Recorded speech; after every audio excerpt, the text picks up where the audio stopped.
पीरपुरान से आए। हमको हार्ट की तकलीफ़ थी, हाँ दम आता था हमारे को। आप अच्छी तबीयत हो रही। अभी अभी कैसा है? पहले चले फिरे तो भी दम आता था क्या आपको? हाँ चले फिरे भी तो दम आता था, अब नहीं आ रहा। डॉक्टर साहब का एड्रेस कैसा मालूम हुआ आपको? अच्छा मालूम है। नहीं, यहाँ पता कैसा लगा आपको? यहाँ डॉक्टर साहब हमने इलाज आप करते हुए? पूछे चारों से, इससे उससे पूछ के आए। अच्छा, तो अभी दम लगना वो लगना पूरा नहीं, कम हो गया क्या? नहीं ना, अभी चले फिरे सीढ़ियाँ वगैरह भी चढ़ तो कुछ नहीं हो रहा? नहीं है, नहीं कितना दम चल नहीं। रहा है अभी?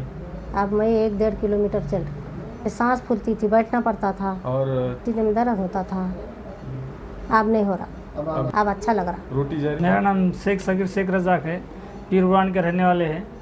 ये मेरे वालदा है, इनको हार्ट का प्रॉब्लम आया था, 2 नसा ब्लॉकेज थे इनके। जब एक्सरे निकाल के बाद ऑपरेशन का काम बोले थे डॉक्टर साहब ने, अर्जेंट फिर अर्जेंट में, तो वो हिसाब से फिर सर का एड्रेस निकाल के दत्तक हार्ट केयर इनका, तो इंशाल्लाह भी इलाज इनका अच्छा हुआ, मुकम्मल हुआ। अभी 2-4 और सलाइना बाकी है। अभी दम वगैरह आ रहा है क्या पहले? हाँ पहले तो 100 मीटर चले तो इनको दम आता था, अब 1-1.5 किलोमीटर चल रहे हैं इंशाल्लाह पूरा। अभी खाना वगैरह खाना पीना सब, नींद वींद सब फर्क गिर रहा पूरा। अच्छा, लोगों को क्या संदेश देंगे आप इस तरह के अगर किसी को हो रहा है उनको क्या संदेश देंगे आप? तब इनके हार्ट केयर के इंजेक्शन का पंपिंग करना चाहिए मेरे हिसाब से लोगों ने, यानी जिसको भी दम लग रहा है आज के ज़माने में लोगों को। यानी डॉक्टर साहब से आके एक बार हाँ एक बार आके मशवरा लेना चाहिए। साइड इफेक्ट कुछ नहीं हुआ अभी तक तो नहीं हुआ। हाँ। इनका पंपिंग था 35 था, अब इनका 30, इनका पंपिंग अभी मैंने आधे ट्रीटमेंट के बाद चेक करे तो 50 तक गया है, 15% बढ़ गया है। तो अभी इनका और ट्रीटमेंट बाकी है थोड़ा और, अभी चालू है, धीरे धीरे इनका इलाज चालू है, फ़र्क गिर रहा है इंशाल्लाह। ये हमारे पेशेंट है, इनका ट्रीटमेंट अभी ख़त्म होने को आया है। कुछ एक 10 ECP और एक 7-8 चिलेशन इनका बाकी है। तो ये जो इनके बारे में ये मैं बताना चाहता हूँ, इनके हार्ट की तीनों जो नसें थी उसमें से 2 नसें इनके ब्लॉक थी। एक नसा, एक जो है RCA वो 99% ब्लॉक है और दूसरी LED है 50% है। तो इनको अर्जेंट में है जो प्लास्टी एडवाइस किया था। इनको अटैक आया था, हॉस्पिटल में एडमिट थे ये, और थोड़ा सा हॉस्पिटल में एडमिट होने का एंजियोग्राफी किया, उसके बाद इनको ये डायग्नोज हुआ। तो ये जो इनके लड़के हैं ये समझदार है, पढ़े लिखे हैं। इनके तीनों भाई मेरे पास आए थे और इनका डिसीजन एक था कि सर हमको प्लास्टिक करना नहीं है, हमको प्लास्टिक और ये नॉन सर्जिकल ट्रीटमेंट हमको चाहिए, सर्जिकल ट्रीटमेंट नहीं करना है। तो मैंने जो है इनको अपने ट्रीटमेंट के बारे में सब जानकारी बताई। अभी इनका जो हार्ट का पंपिंग था वो 35 to 40 के आसपास था। अभी अपना आधा ट्रीटमेंट हो गया तो इनका पंपिंग अभी 50% है। तो ये अपना जो ट्रीटमेंट है ECP और चिलेशन, इसमें क्या हुआ है, जो ब्लॉक था वो ब्लॉक का जो ब्लड फ्लो कम हो रहा था, ये चिलेशन से क्या करते हैं हम EDTA IV देते हैं स्लोली। इससे क्या होता है, जो आर्टरी की इलास्टिसिटी जो लॉस हो गई थी, जो ब्लॉक के कारण क्या होती है, आर्टरी कड़क हो जाती है। अभी एग्जांपल एक पाइप लो आप, पाइप में कचरा अटक गया तो उसमें पानी में जाने में दिक्कत होगी। तो हम क्या करते हैं, कचरा निकालने के कुछ इंजेक्शन देते हैं। तो उसमें कचरा क्या होता है, हेवी मेटल्स होते हैं या लिपिड, कोलेस्ट्रॉल जो कुछ होते हैं, ये वहाँ पे चिपक के ब्लॉक बनाते हैं। तो हम ये जो चिलेशन करते हैं, चिलेशन से क्या होता है, वहाँ से ब्लड फ्लो बढ़ने में हेल्प होती है।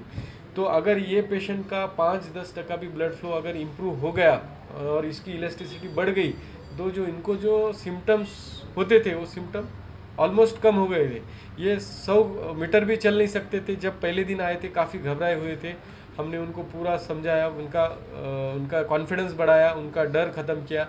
तो आज खुद वो 1.5-2 किलोमीटर चल रहे हैं। उनको पहले नींद नहीं आती थी, खाना भी बहुत कम जाता था, शुगर काफ़ी अभी मेंटेन है। ओवरऑल जो है पेशेंट को अपने ट्रीटमेंट से कोई नुकसान नहीं है, अपना जो ट्रीटमेंट एकदम सेफ है। और इनको बीच में बुखार भी आया था, अभी वायरल, कभी थोड़ा सा एनवायरनमेंट चेंज होने के कारण वायरल फीवर आया था। तो जब वायरल आया था हमने उसका इलाज करे, ट्रीटमेंट रुका दिए और फीवर कम होने के बाद वापस अपना ट्रीटमेंट चालू करें। तो मेरा सब लोगों को यही कहना है, अगर इमरजेंसी है तो आप प्लास्टिक बाईपास इमरजेंसी में 2 ही ऑप्शन है और वो स्टैंडर्ड प्रोसीजर्स है। लेकिन आपको अटैक आने के बाद या 6 घंटे के ऊपर हुआ है, आपका अटैक आने के बाद 12 घंटे से ज़्यादा टाइम हुआ है, 6 घंटे से ज़्यादा टाइम हुआ है और आपको प्लास्टिक बाईपास का अगर आपको एडवाइस दिया है, तो एक बार आप हमारे ECP चिलेशन ट्रीटमेंट सेंटर आके एक बार हमारे से कंसल्ट कीजिए। अगर आप सब ट्रीटमेंट में एलिजिबल है तो ही हम आपको लेंगे, कुछ चीज़ें हैं जो हमारे ट्रीटमेंट के लिए कॉन्ट्राइंडिकेटेड है, वो चीज़ें होती है तो हम ऐसे पेशेंट नहीं लेते हैं। हम पहले ही दिन पेशेंट को रिजेक्ट कर देते हैं, उनको बताते हैं कि आपको ये ट्रीटमेंट शूट नहीं होगा। तो एक बार आप आके हमारा ट्रीटमेंट जानकारी लीजिए, आपके आजू बाजू के जो कोई आपके रिश्तेदार या फिर आजू बाजू के जो कोई लोग होंगे उनको आप ये ट्रीटमेंट के बारे में जानकारी दीजिए। और ये जो ट्रीटमेंट है, ऐसा भी ट्रीटमेंट है जो पहले ये ट्रीटमेंट के लिए पुणे, मुंबई, नासिक, गुजरात जाना पड़ता था, अभी ये ट्रीटमेंट नांदेड़ में चालू हुआ है। ये ज़्यादा से ज़्यादा लोगों को अभी भी मालूम नहीं है, तो ज़्यादा से ज़्यादा लोगों ने ये मालूम करना चाहिए। और हमारे पास अभी तो 5 साल में 200 से ज़्यादा मरीज़ ठीक होके जा रहे हैं। तो जब एक पेशेंट जाता है वो 10 लोगों को भेजता है। तो हमारा जो पेशेंट का ये है माउथ पब्लिसिटी है, एक पेशेंट गया तो वो 10 लोगों को भेजता है। तो यही हमारा है। तो ज़्यादा से ज़्यादा लोगों ने अपने ये ट्रीटमेंट का जानकारी लिए और अपना हार्ट हेल्दी रखिए। Thank you.